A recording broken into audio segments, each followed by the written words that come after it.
I never thought one night could change everything I believed about myself, my family, and the people I trusted the most. But it did. That night with my stepfather didn't just shake the walls of our home, it shattered the image I had carefully built of who I was and who he was supposed to be. Looking back, I wish I had seen the signs sooner, but when you grow up in a home that's supposed to feel safe, you never expect betrayal to come from the inside. Especially not from someone who claimed to care. It all started after my mom remarried. I was 17 when she met Daniel, charming, calm, and always ready to help. At first, I didn't think much of him. He was polite, brought flowers for my mom, and even remembered my favorite snack after only meeting me twice. I guess you could say he tried a little too hard, but I brushed it off.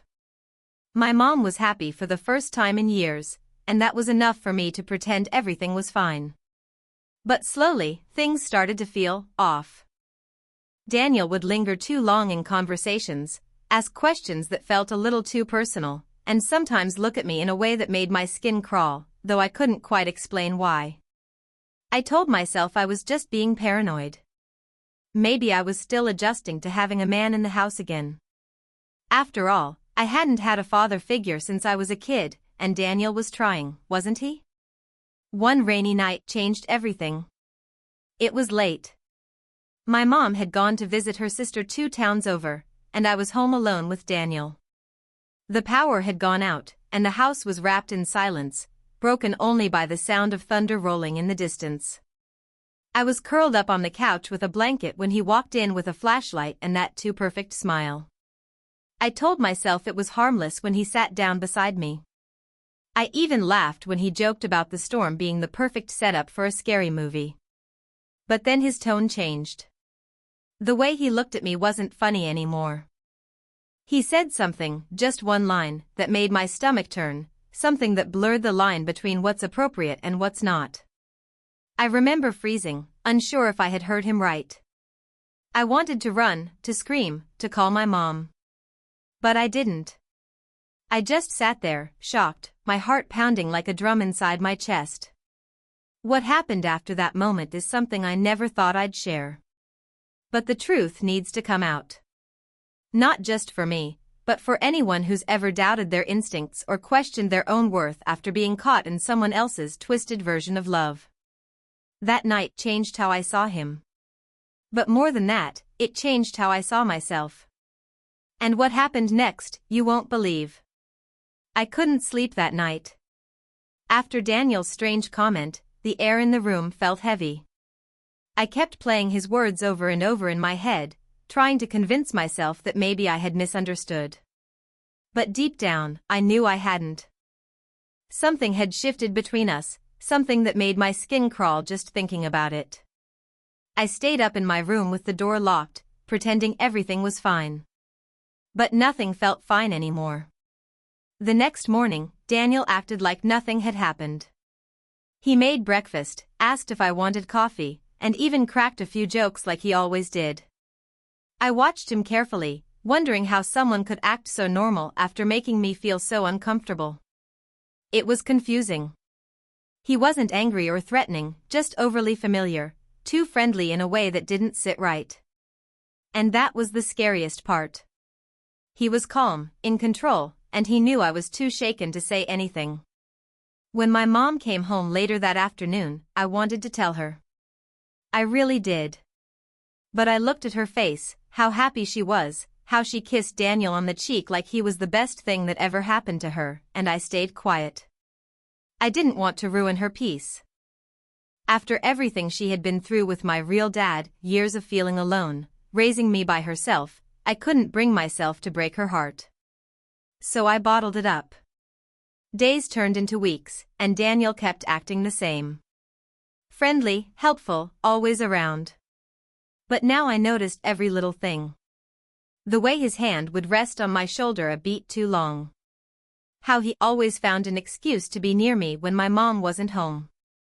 I tried to avoid him as much as I could, staying in my room, keeping headphones on, leaving the house for long walks.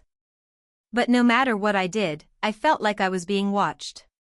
And worse, I felt like I couldn't talk to anyone about it. My friends wouldn't understand. Most of them thought Daniel was cool, the chill stepdad who let me stay out late or didn't care if I skipped dinner. But they didn't see what I saw. They didn't feel the shift in the energy when we were alone. It was like living with a stranger wearing a familiar face.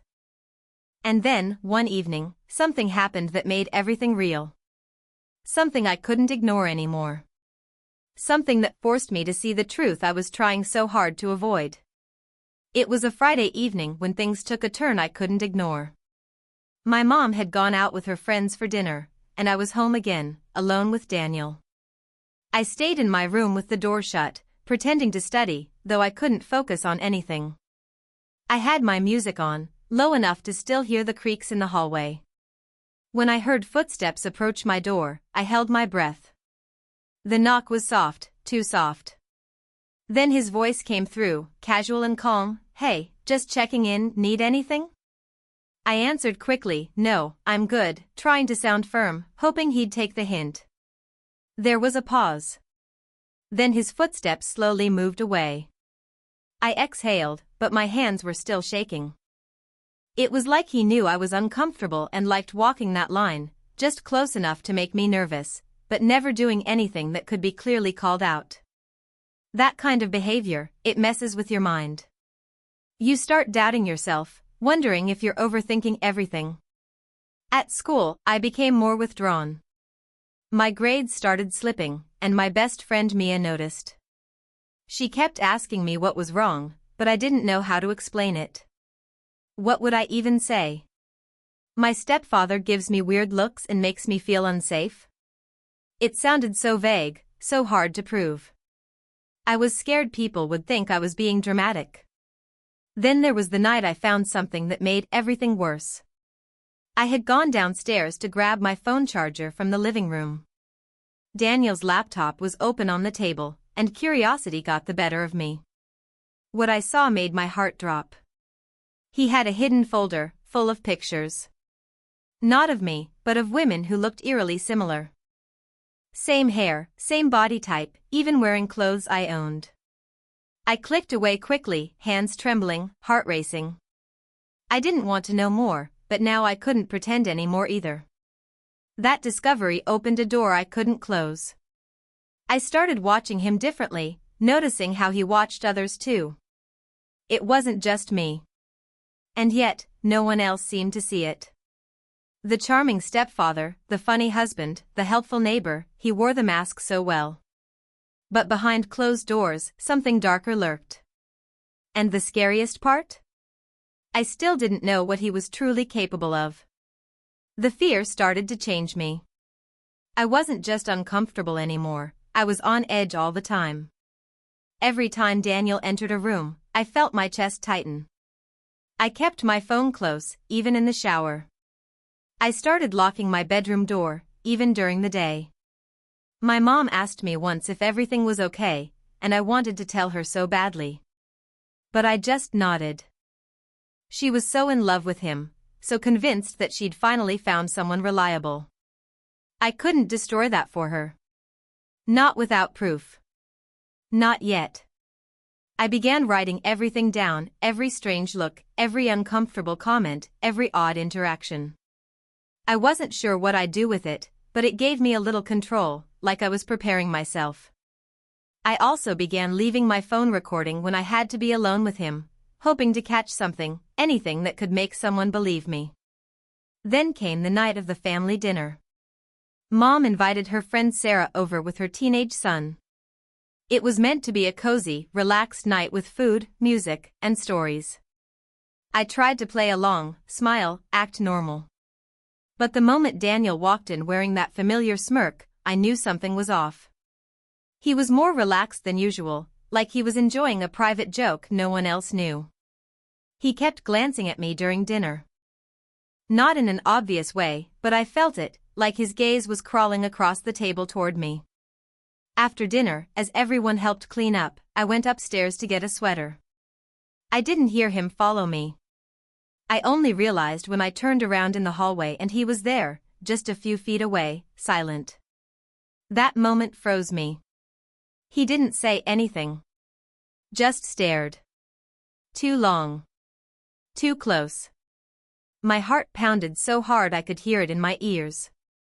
I gripped the railing like it might save me. Then my mom called from downstairs, breaking the tension.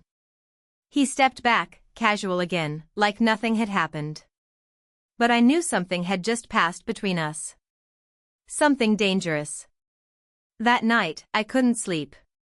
My brain was on fire with fear and questions. I couldn't live like this anymore. Something had to give. Something had to be done. And I had no idea what he might do next. But I was starting to think I'd finally have to tell the truth, no matter what it cost. The next morning felt different. My body was tired, but my mind wouldn't stop racing. I kept replaying the hallway moment, trying to make sense of Daniel's behavior. The way he had just stood there, silent, staring at me, it wasn't normal. It wasn't right. Something inside me had crossed a line. I knew now that it wasn't just discomfort. I was in danger. But I still didn't know how far he was willing to go, or what he might do if he knew I was onto him. I decided to go to Mia. She was the only person I trusted enough to talk to. We sat at a quiet cafe after school, and for the first time, I told her everything. Every detail. The comments, the looks, the night of the storm, and what happened in the hallway. I expected her to be shocked, but instead, she looked guilty. Her eyes dropped to the table. I leaned in and asked, "What is it?" That's when she told me something I never saw coming. 3 months ago, Daniel had messaged her. It started with a harmless reply to one of her Instagram stories. Then came more messages, too personal, too friendly. She didn't want to upset me, so she blocked him and tried to forget about it. She never told me because she thought maybe it was a one-time thing, and she didn't want to add drama to my life. But now, hearing what I had been going through, she realized it wasn't just her. It wasn't just me. Daniel had a pattern. And it was worse than I thought. Her words hit me like a wave. All this time, I thought I was alone. I thought maybe I was exaggerating, maybe misreading things. But this proved it. He had crossed lines with someone outside our home, someone younger, someone close to me. It wasn't just a bad feeling anymore. It was real. I started thinking back to all the times Daniel was on his phone late at night, all the times he'd quickly switch screens when someone walked by. How often had he done this? How many other girls had he messaged? The fear turned into urgency. I couldn't stay silent anymore. But I also couldn't confront him without knowing what I was walking into. So I made a plan. I asked Mia to help me. We decided to dig. We'd try to recover the messages, find his other accounts, whatever we could. We weren't hackers, but we were determined. If I was going to take this to my mom, or anyone, I needed more than feelings. I needed proof. But what I found next was something I never expected. Hidden in one of his old backup folders on a shared computer was a video file, labeled with a date from 2 years ago. The title alone made my hands go cold. I didn't open it. Not yet. But I knew this wasn't just about creepy messages anymore. Something darker was buried here. And I was about to uncover it. My fingers hovered over the mouse, the video file staring back at me like it was alive. I could feel my pulse in my throat, loud and steady. Everything in me screamed not to open it, but I had come this far. I needed to know the truth, no matter how much it hurt. I clicked. The screen lit up, and I instantly recognized our living room. It was from an old angle, grainy but clear enough to make out faces. My mom was out that night, I remembered the date. The footage showed Daniel walking into the room, with a girl. But it wasn't me. It wasn't Mia either. It was someone else. She looked young, nervous, sitting on the edge of the couch. He handed her a drink, smiled the same smile I'd seen 100 times. My stomach turned. I paused the video before it went any further. That was enough. Enough to prove everything I'd been feeling was real. Enough to stop pretending this was all in my head.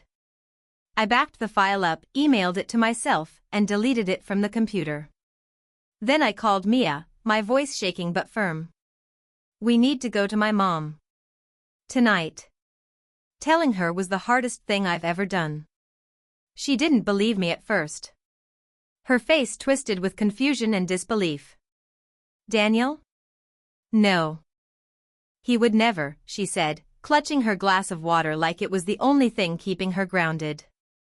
I handed her the flash drive, told her to watch it. I left the room while she did. When she came out, her hands were trembling. She didn't cry, she just stood there, like her world had shifted under her feet. That's when I saw something in her eyes that I hadn't seen before. Rage. Quiet, burning rage. She picked up her phone and called the police. No hesitation. She told them everything. Daniel was arrested 2 days later.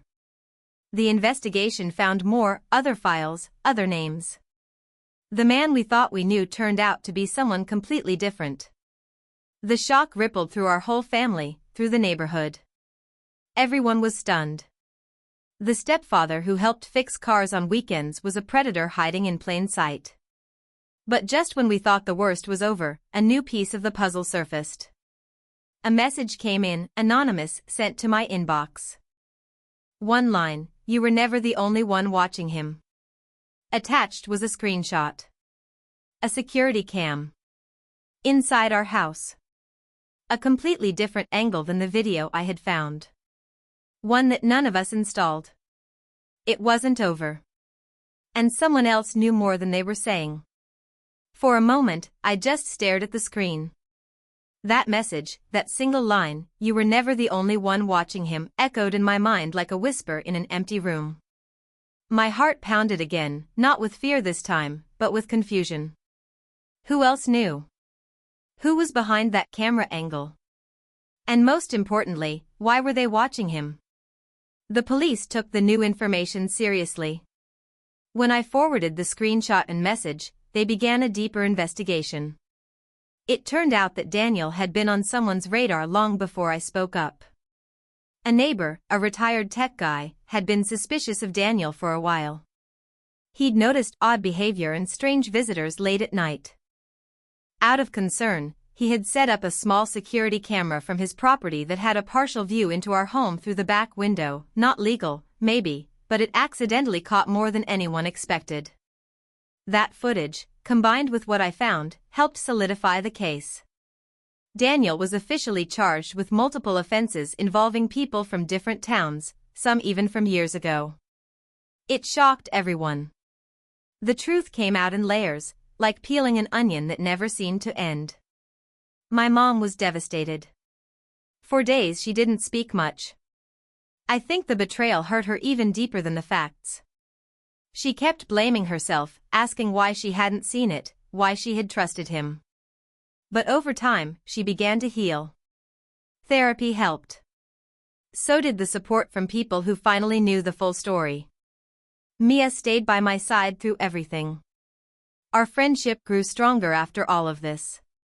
We both learned the value of speaking up, even when it's scary. Especially when it's scary.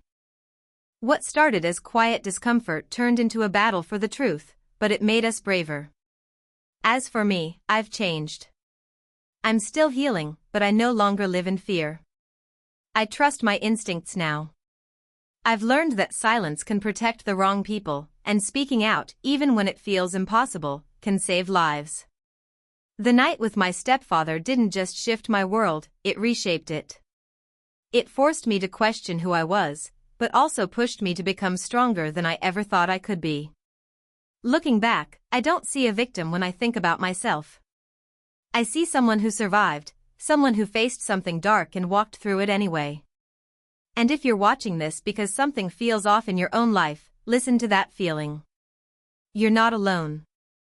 Sometimes the hardest part is believing that your voice matters. But trust me, it does. And that night? It didn't define me. It woke me up. 33.